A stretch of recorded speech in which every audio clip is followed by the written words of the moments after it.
As we look at subtracting integers, we're going to be, by the end of this lesson, able to subtract positive and negative numbers. Pay attention to the rules. For this first one, subtracting positive from positive, I guess the general rule is simply your answer will always be smaller. However, your answer will be negative if the second number is larger. So in this case, our second number is larger. 3 minus 4, that will turn out to be negative 1. You can see that on the number line, starting at 1, 2, 3. 3 minus 4, 1, 2, 3, 4, right here at negative 1. All right, looking at our next situation, subtracting positive from negative. Here we have our positive numbers, 4 and 5. And then we're going to be able to subtract them from negative 3 and negative 6. Now, let's look at our rule. When subtracting a positive number, our value will decrease, just like the last one, but it will move further to the left on the number line. So, if we're starting in the negative, 1, 2, 3, 4, 5, 6. So if we're starting in the negative, we're going to find that it goes even further negative.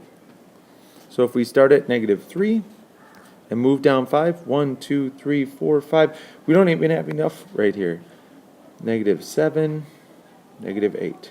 So start at negative 3, 1, 2, 3, 4, 5. We end up at negative 8. If we would start at negative 6, we would subtract 4 more. We would go further into the negative, and that would leave us at negative 10. Our last situation, subtracting a negative from any number, is our Houdini rule. If we look at this, 2 negatives in a row, this subtraction and a negative, that can change into 3 plus 7, or 3 plus positive 7. That will just simply turn into 10.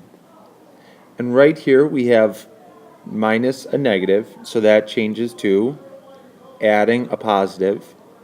So negative 4 plus 6, well, that goes back to our original addition rules. Whichever has the greatest absolute value, 6 or negative 4, whichever is furthest away from 0, that will determine if the answer is positive or negative. Seeing as positive 6 is furthest away from 0, we're going to know that our answer is going to be positive, and it's going to be positive 2. Otherwise, we can see that on a number line, negative 4, and adding 6, 1, 2, 3, 4, 5, 6, that were 0, 1, 2. All right, if you do have any questions, please make sure to ask.